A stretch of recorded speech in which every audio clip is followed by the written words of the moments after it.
been looking at this gap for quite some time, but only recently had I begun to feel like it was potentially doable for myself. This challenge in particular was a standing prix that's about 6 foot off the ground and 9 of my feet across. Although that normally isn't much for people as far as height goes, in Marlborough where I live it's the tallest prix that's around, and so for me it was quite a scary looking thing.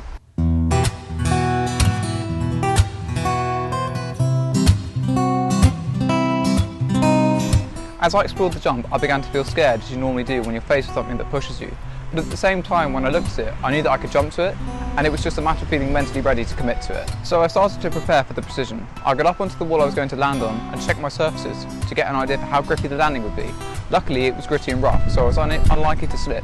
And I began to practice doing the precision on the same length on the ground so that I could get an idea of what it would feel like to commit to.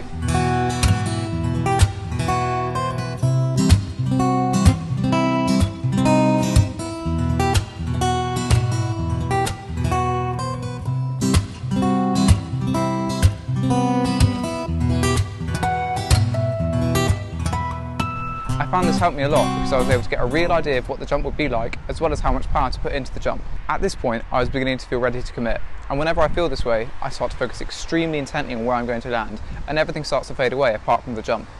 When I'm approaching the point of commitment, I don't try and force anything. Instead, I just wait and wait until I feel fully ready to commit to the challenge.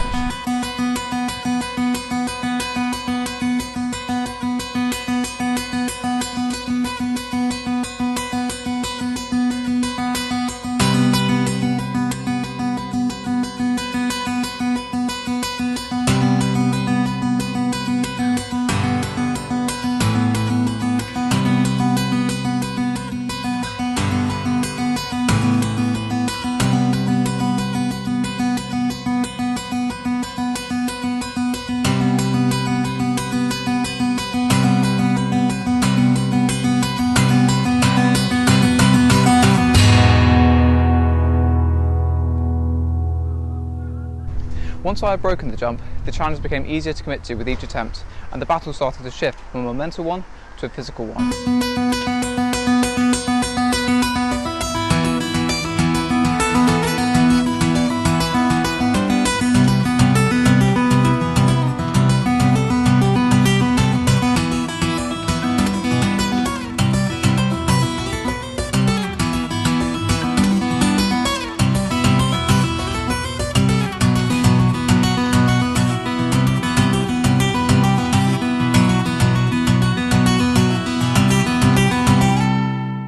I kept on overshooting the precision, which meant that I would take not just the impact of the prix, but also the impact of the ground, which was really taxing on my legs. As I continued to keep trying, I began to be able to control the overshoot and reduce my power until at one point I got the stick. But I wasn't happy with it because I still overshot it by a fair amount and I wanted to perfect it before I walked away. So I kept trying it, but at this point I had tired my legs out too much and I wasn't able to control my landings in the way that I needed to in order to stick it better. So I packed my bags and headed home, and for the next 2 weeks I had to rest my legs as they were so sore afterwards that I needed to give them that extra rest. Once my legs finally felt better, I came back to the challenge with the intent of getting a perfect stick, knowing now that I could commit to the challenge without fear because I had tried it so many times before. On this occasion, I didn't feel the need to prep, I just got up onto the wall and went for it again.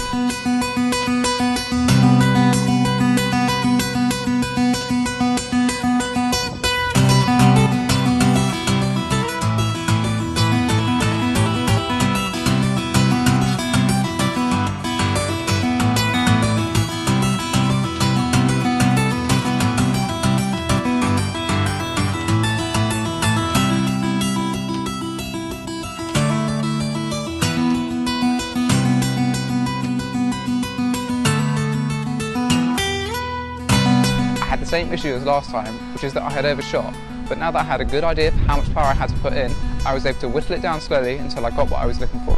When I do commit to a mental challenge like this, I'm completely consumed by my focus momentarily, and in effect from committing, I achieve this momentary zen. I remember Sean Wood saying in a video or in a caption for a post that parkour was like meditation through movement, and that was something that I could very much relate to in terms of how I feel both during the challenge and after I've completed it. In the moment I'm totally focused, and afterwards I always feel refreshed and relaxed. It's this feeling that I get from doing mental challenges like this precision that really draws me to them, as well as to parkour as a whole. Something else that I noticed when I looked at documenting this whole process was that regardless of the challenge, we all go through the same stages of discovery, exploration, preparation, focus and commitment, and then repetition and mastery. And that goes for precisions, flips, Grand Prix, any and all challenges that you encounter in parkour. These are the 5 fundamental stages that we all go through when we challenge ourselves and attempt to progress.